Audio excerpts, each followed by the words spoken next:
So, what just happened in Syria? Let's have a geography talk. So first off, I don't typically make this type of video on my channel because this is not a news channel. I don't do the news. I try to focus more on like long-term content that can be rewatched and it's not like confined to a specific date. But once in a while, a global event occurs that kind of, at the very least, I guess, urges me to give you guys an update in regards to a previous video on the channel or content I've made, because the world is ever shifting and evolving, and that's just kind of how things are. So as you know, we made the Syria episode back in 2021, and back in those days, it was still under the Assad regime. Actually, you know what? I'm gonna stand. What the hell? I'm gonna sit over here. It's more, I'll be offset so I can put images in this corner. The Assad regime. And before I made this video, I deliberately wanted to kind of take the intention to slowly try my best to understand the complicated situation. Because, I mean, for one, obviously, I'm not Syrian. I don't have any direct connections to Syria. I admit I don't follow everything that happens in Syria. Prior to this, I kind of had like an outer crust, basic understanding of the Assad regime and his father, blah, blah, blah. But I didn't really know all the small little details that led up to this point. So I deliberately made a post on all of my social medias asking you guys, my Syrian geography peeps, to help me. I wanted to hear from you guys. I wanted you to kind of give me your input on what you thought was appropriate to say. And I got a lot of responses. I got a lot of Syrian subscribers, and even some of my subscribers were actually in Syria experiencing it as it was going on. I read your messages and they were very helpful to helping me understand this. So for the sake of brevity, I'm just gonna try to condense this as quick as possible because I know you guys want me to get to the point. I want to get to the point, okay? Essentially, the Assad regime has been toppled. But before we even get into all that, I have to kind of give you guys a little bit of backstory on how everything even kind of led up to this. So you have to understand, like, Syria has gone through a lot in the past 2 decades, let alone 5 decades of dictatorship. So Bashar al-Assad is the son of his father. Duh. Oh my God, I can't believe So before Bashar al-Assad, his father, Hafez, was in charge. And it all started in 1970. Long story short, during this time, the Assad regime power vacuum became super evident. The most heinous and notorious incident being the Hama massacre in the 80s. Basically, in Hama, people were protesting and they were trying to oppose him. He sent in troops, surrounded the city, and absolutely struck down tens of thousands of his own civilians. It was done as a means to send a message to not defy him. After he passed away in 2000, just like any other absolutely legit democratic state, what do you think happened? They held an election, and oh by golly gosh, his son was on the ballot. And before he even ran for presidency, there was actually a law that said you had to be at least 40 years old to be president, but they changed the law just at the right time to 34. And oh, how convenient, he was 34 at the time. I mean, that checks out in my book, nothing suspicious. So while all of this is happening, factions of rebel groups start to brew up. And there are 3 main key players you gotta know in this equation. The SNA, or the Syrian National Army, they controlled the northern areas bordering Turkey. This group was mostly supported by Turkey, as Erdogan announced in 2011 that he was completely against the Assad regime. The SDF, or Syrian Democratic Forces, this is a militant group that is primarily made up of Kurdish peoples. These people operated mostly in the northeastern part of Syria that also bordered Turkey. The Kurdish faction was aligned with many Western and Middle Eastern powers like Saudi Arabia, the UAE, USA, UK, and Turkey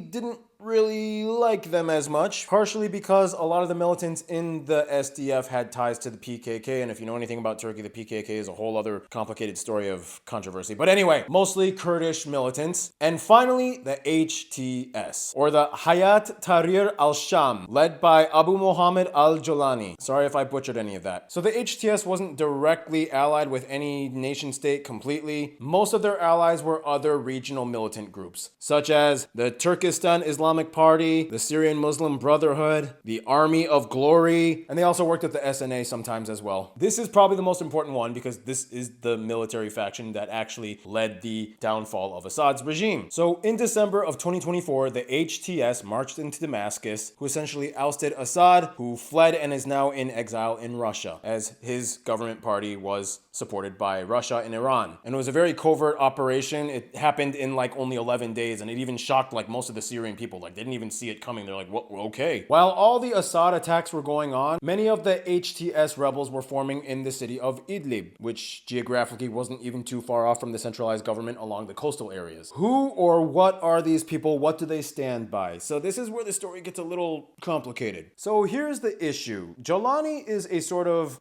considered like a conflicted figure among amongst many people, even amongst Syrians as well. Why? Because although, yes, he did lead the movement that eventually deposed Assad, that pretty much everybody hated, except for the Alawite community that mostly allied with him, and that's a whole other story. Regardless, he was known for having some extremist views and ties to Al-Qaeda in the past. Essentially, he started off as a soldier that fought against the US in Iraq. He was even detained in the famous Abu Ghraib prison, and later, after he was released back into Syria, he, under the direction of Abu Bakr al-Baghdadi in Al-Qaeda, was directed to create the Nusra Front. The thing is, when he was in charge of the Nusra Front, he became very popular, and he started to realize that he really disagreed with a lot of things that al-Baghdadi was saying in Al-Qaeda. And in 2016, he announced that the Nusra Front was splitting off from Al-Qaeda. He says that today, despite the connections that he had to Al-Qaeda, during his time, he was not actually personally involved in any terror activity, and many might say that him splitting off from Al-Qaeda and rebranding into the HTS, as well as occasionally working with other forces like the US to fight against ISIS, that might be in the very least be considered evidence that he wasn't happy with the way how things were before when he was under his extremist views. He has since claimed that he has denounced his extremist ways in the past and preaches a pluralistic and tolerant motive towards the future of Syria. In response to a question about his political military evolution, he is quoted for saying, "I believe everyone in life goes through phases, and experiences a person in their 20s will have a different personality than someone in their 30s or 40s, and certainly someone in their 50s. He's even changed his wardrobe. Like back in the old days, he was like full on Al-Qaeda style. Now he's like cut his hair and has a whole new getup. I don't know. He claims these things, but the real question is what degree of power and influence is he, let alone the HTS, going to have in the future of Syria, let alone the international community once they kind of figure and establish things out. The HTS officials have actually put out a statement. We welcome the international community support, but we do not need them to manufacture a process that we are already implementing. We refuse to step into the traps of the past. So when I read the emails and messages from my Syrian subscribers, it kind of seems to me the consensus is generally that they are happy and celebrating that the Assad regime is over. However, Syrians are not stupid. They know how this game usually plays out across the world. They've seen it in the past. They know that in situations like this, there are many different avenues that can be taken in terms of leadership and action and policy, and they have to be very careful that they figure out the right path, and they kind of have to do it fast. Because in these types of situations, if you can't figure something out in an elongated period of time, it kind of looks like you don't know how to figure out things in a long period of time. So there has to be a transition, but it has to be smooth and relatively ready to engage in the international community in a positive manner. They kind of have to figure things out and publicly announce where they stand and what their values are. Why? Because when a new kid comes on the scene, the whole world is watching, and they want to know what are you and who are you. This is the complicated predicament that Syria is finding themselves in, and they don't fully know yet. They're trying to figure it out. They have ideas, but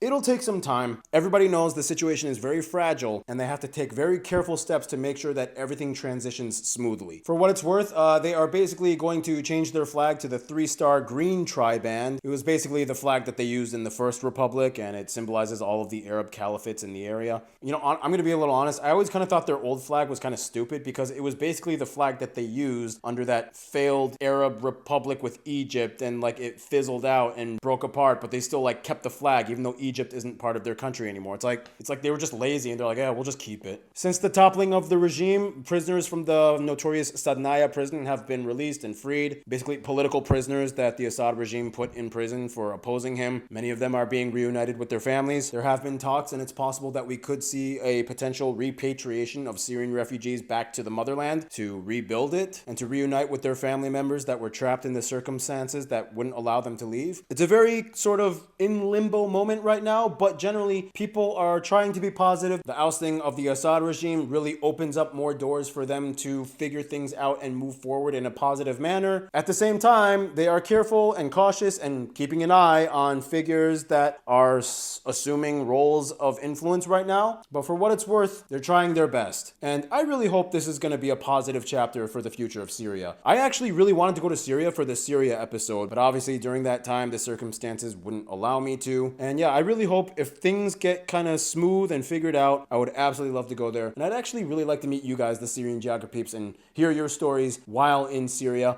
while checking out your country. Let's try to make it happen. I'd love to see your country, Syria. To all my Syrian subscribers out there in Syria, I really hope you're doing okay, and I hope you're figuring things out, and I really hope that you become the beacon of hope for your country. I know you love your country. And to all the Syrians abroad that are trying to also play their role in the future of Syria, I hope you guys are also a very pivotal force that makes this country move forward in a positive manner. And I really hope I can be privileged enough to actually be one of those people that goes there and sees it. In any case, cheers. Hope you guys are all doing good, and stay cool, stay tuned.